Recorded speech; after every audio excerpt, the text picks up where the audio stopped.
The Israeli military launched another wave of strikes towards several military sites across Tehran.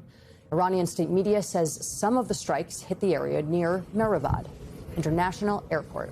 And Lebanon's health ministry says that Israeli strikes on the town of Nabishit and the surrounding area have left 41 dead and 40 others wounded, including 3 Lebanese troops. Here in the U.S., President Trump is calling for the, quote, unconditional surrender of Iran. And just this morning, Trump took to Truth Social, writing, quote, today Iran will be hit very hard, under serious consideration for complete destruction and certain death because of Iran's bad behavior are areas and groups of people that were not considered for targeting up until this moment in time. Thank you for your attention to this matter, exclamation point. His post comes after NBC News reported that Trump has privately expressed serious interest in deploying American troops on the ground inside Iran. That's according to 2 U.S. officials, a former U.S. official and another person who has knowledge of those conversations. We should note the White House has dismissed the report as just assumptions from anonymous sources. Meanwhile, Congress has been unable to rein Trump in and unwilling to do so. This week, both the Republican-led House and Senate failed to adopt a war powers resolution to curtail the president's military actions. And so far, congressional sources have told MS Now that the war is costing the U.S. a staggering $1 billion a day. And American consumers are already feeling the impact at the gas pump. Since the start of the war, gas prices have jumped 14%, with the average price of unleaded gas hitting $3.41 a gallon. Joining us now is Congressman Seth Moulton of Massachusetts. He's a member of the House Armed Services Committee. He's also a Marine veteran who served 4 tours in the Iraq War. Congressman Moulton, thanks for joining us this morning. We appreciate it. What happened in Congress this week? Why did some of your Democratic colleagues and the majority of Republican colleagues vote against asserting their Article 1 authorities here? What happened again was a total lack of courage for just doing the right thing, for upholding our values, our Constitution, the Constitution that says that it's Congress, it's us. We are the ones who are supposed to decide whether the nation goes to war. And that's because we reflect the views of the American people who we are against this war, who they're against it across the board. And yet we gave in to the administration. Speaker Johnson will go down in history as the weakest speaker in America, I believe. But the point is that even some Democrats were not willing to just stand up for the Constitution and say, enough, Mr. President, you're not allowed to go and unilaterally declare war. So, Congressman, do you believe that the Republicans and Democrats who voted basically to allow President Trump to do what he will with this war will have blood on their hands? Do they already have blood on their hands? I mean, I don't know if I'd use the term blood on their hands, but the point is... Well, then what term would you use? They are complicit.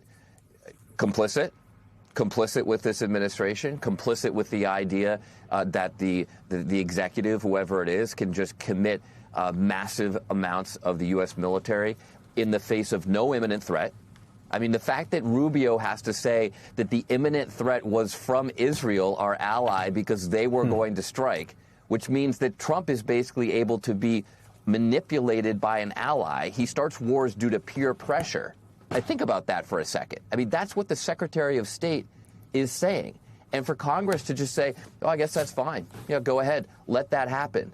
I mean, you will hear Republicans and some Democrats say, well, there are a lot of both Democratic and Republican presidents who have taken the nation to war without congressional approval. But that's just not true. Never on this scale, and only in the face of an imminent threat.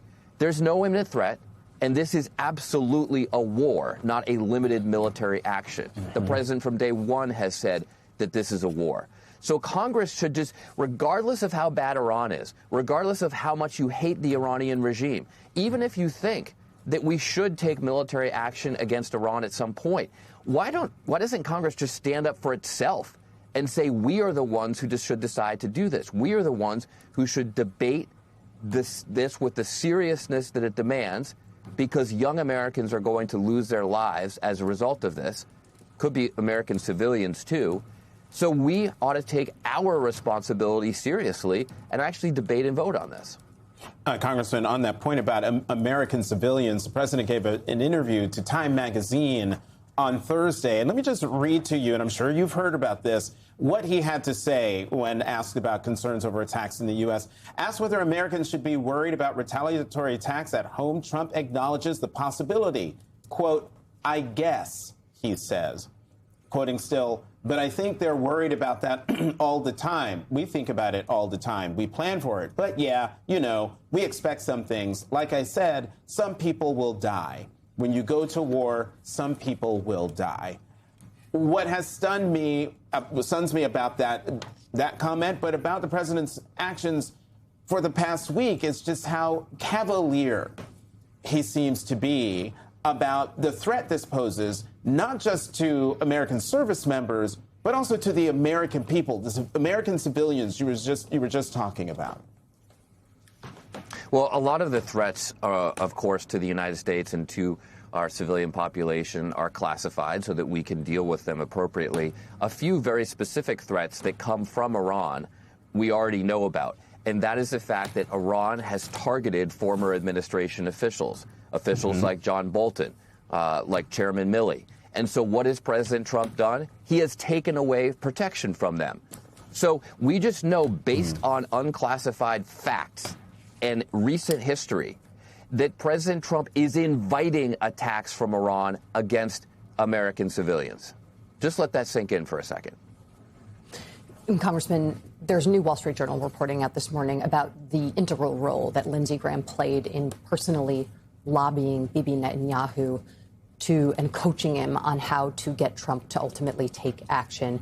They report that Netanyahu showed POTUS intelligence that persuaded Trump to ultimately side with Israel and join them in going to war with Iran. Are you comfortable with the current administration's relationship with Israel? I'm not comfortable with this administration's relationship with any foreign leader, because Trump has absolutely no respect among our allies. And let's just walk through the quick history here. He abandoned Ukraine, or has tried to, because he's cozying up to Putin. So he's obviously being manipulated by Putin. He went into Venezuela, apparently because his oil buddies wanted it. So he's obviously manipulated by his donors.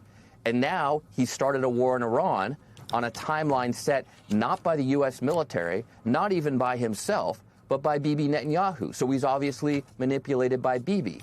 So just dismiss these ideas that Trump is actually strong. Peace through strength. Are you kidding me? You're getting manipulated by people all over the globe. He can't even make a decision on his own. That's how weak our commander-in-chief is. I guess it's no surprise that when he was asked to serve, he made up some sore foot so he didn't have to go.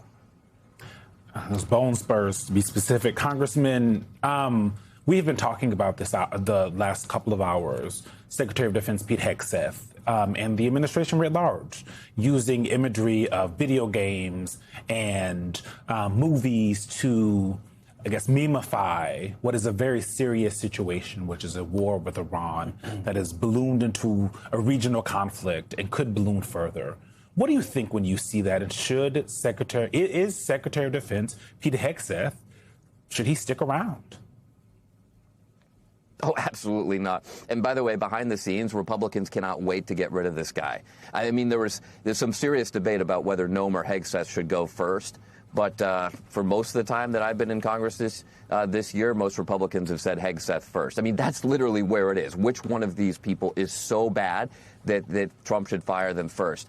And the fact that Donald Trump has absolutely no respect for our troops is well known. I mean, this is the man who, according to his own first chief of staff, Marine General John Kelly, called the troops losers for signing up, suckers for getting killed, and just does not understand the sacrifice of John McCain, who was captured, right? So it's no surprise there. But it is kind of amazing that Pete Hegseth, who actually did serve in the National Guard, has no respect for our killed in action troops. He was a press conference recently where he dismissed questions about the 6 brave soldiers who lost their lives as the media trying to make bad news for Donald Trump. And it was so striking that right after he spoke, the chairman of the Joint Chiefs got up and immediately started his comments by memorializing those American heroes. So Hegseth is much more on the Trump train here with no respect for our troops, and that's just not appropriate as a Secretary of Defense. Congressman, who are those Republicans that are telling you behind closed doors that they want Hegseth out? Well, there's a long list, and many of them are on the Armed Services Committee. But the point is that none of them will say it in public. None of them have the courage to say any of this in public. Even when the Venezuela boat strikes started, I heard Republicans say, if Biden were doing this, we would raise bloody hell, end quote, from Republicans. But they're totally cowed by Donald Trump.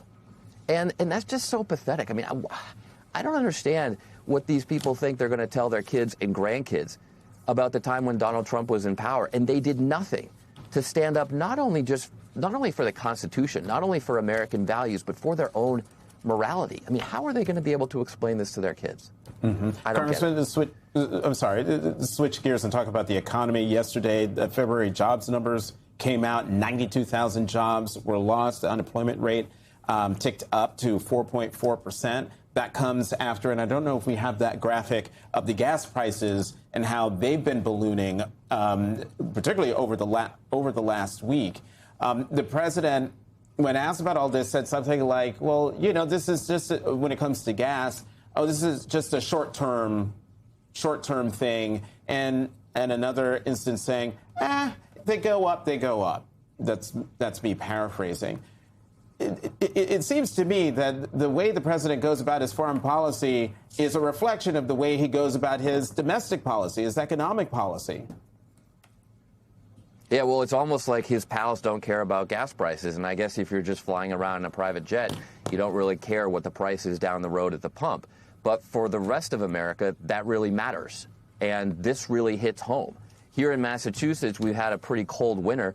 There's a lot of families turning down their thermostats because they can't even afford their heating bills.